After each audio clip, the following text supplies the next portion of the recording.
गोंदिया जिल्ह्याच्या आमगाव विधानसभा मतदारसंघाचे काँग्रेस पक्षाचे माजी आमदार सहस्राम कोरोटे यांनी काँग्रेसला रामराम ठोकत शिवसेना शिंदे गटात उपमुख्यमंत्री एकनाथ शिंदे यांच्या उपस्थितीत प्रवेश केलाय।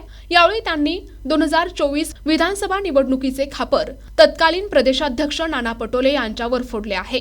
2024च्या विधानसभा निवडणुकीत काँग्रेस पक्षाचे महाराष्ट्र प्रदेश काँग्रेसचे अध्यक्ष नाना पटोले यांनी सर्व महाराष्ट्राच्या काँग्रेस पक्षाचा नाश करण्याचे काम केलं। त्यांनी एक नारा लावला होता, जहां नाना वही जाना। परंतु आता संपूर्ण महाराष्ट्राच्या काँग्रेसमध्ये एकच नारा झालाय, जहां नाना वहां कभी नहीं जाना। कारण नाना पटोले चॉकलेट बॉय आहेत, फक्त चॉकलेट देण्याचं काम करतात, असा टोला माजी आमदार सहस्राम कोरोटे यांनी नाना पटोले यांना लगावला आहे।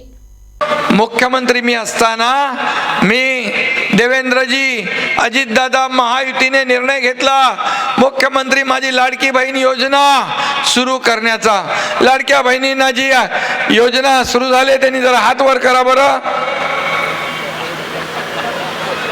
बहुतेक सगळ्या माझ्या लाडक्या बहिणी सगळ्या योजनेमध्ये आहेत। आता एक विश्वास ठेवा, कोणी काही सांगितलं तरी माझ्या लाडक्या बहिणींची योजना बंद होणार नाही, बंद होणार नाही म्हणजे नाही।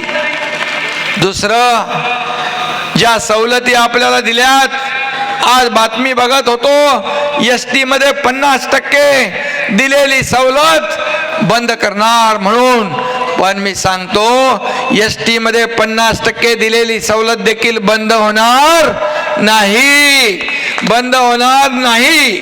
आणि माझ्या ज्येष्ठांना देखील सवलत दिली आहे, ती बंद होणार नाही। आणि म्हणून ज्या माझ्या लाडक्या बहिणींना आम्ही योजना चालू केल्यात, लेक लाडकी लखपती असेल, लाडकी बहीण योजना असेल, त्याचबरोबर या ठिकाणी केंद्राच्या योजना ज्या आदरणीय प्रधानमंत्री मोदी साहेबांनी सुरू केल्या त्या देखील सुरू राहणार। आज आपल्याला एक मनामध्ये वाटलं असेल की कोरोटे साहेब हे तर काँग्रेसचे होते, पण आज त्यांच्यामध्ये धनुष्यबाण कसं काय आलं? मागील 2024च्या विधानसभा क्षेत्रामध्ये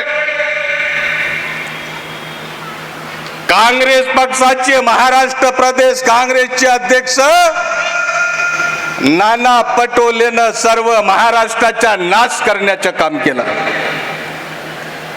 अरे त्यांनी एक नारा लावला होता कि जहां है नाना वहां जाना। लेकिन परंतु आता संपूर्ण महाराष्ट्राच्या काँग्रेसमध्ये एकच झालेलं आहे, जहां नाना वहां कभी नहीं जाना। कारण की नाना पटोले हे चॉकलेटबाज नेते आहेत, चॉकलेटबाज, फक्त चॉकलेट देण्याचं काम करतात। तुम्हाला सांगतो, मी दिल्लीला गेलो, मी माझी तिकीट मागायसाठी गेलो, AICCच्या दरवाज्यावर जेव्हा पोहोचलो तेव्हा नाना पटोले मला म्हणाले,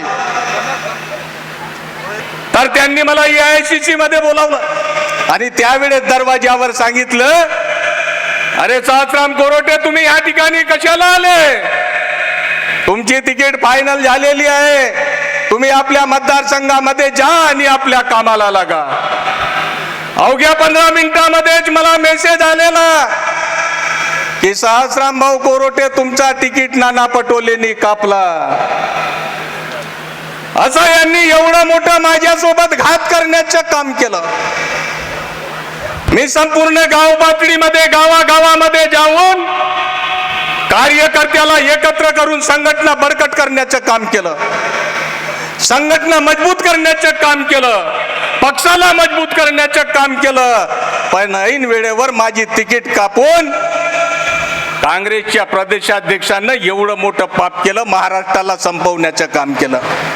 अरे एवढंच नाही, मुख्यमंत्र्याचा मोठा बंगला बनवून टाकलं की मी उद्या मुख्यमंत्री महाराष्ट्राचे मुख्यमंत्री बनणार आहोत। पण मुख्यमंत्री कुठे गेले? मुख्यमंत्री नाही राहिले आणि जाता जाता जनतेनं पण नाकारलं आणि 208 मतांनी बायलटवर निवडून आले। आणि साहेब गाव तिथं शिवसेनेची शाखा, गाव तिथं शिवसेनेची शाखा आणि घर तिथं शिवसैनिक, अशा प्रकारची संकल्पना मी राबवणार, हा आपल्याला वचन देतो. प्रतिनिधी राधाकिसन सुटे, NTV न्यूज मराठी, गोंदिया.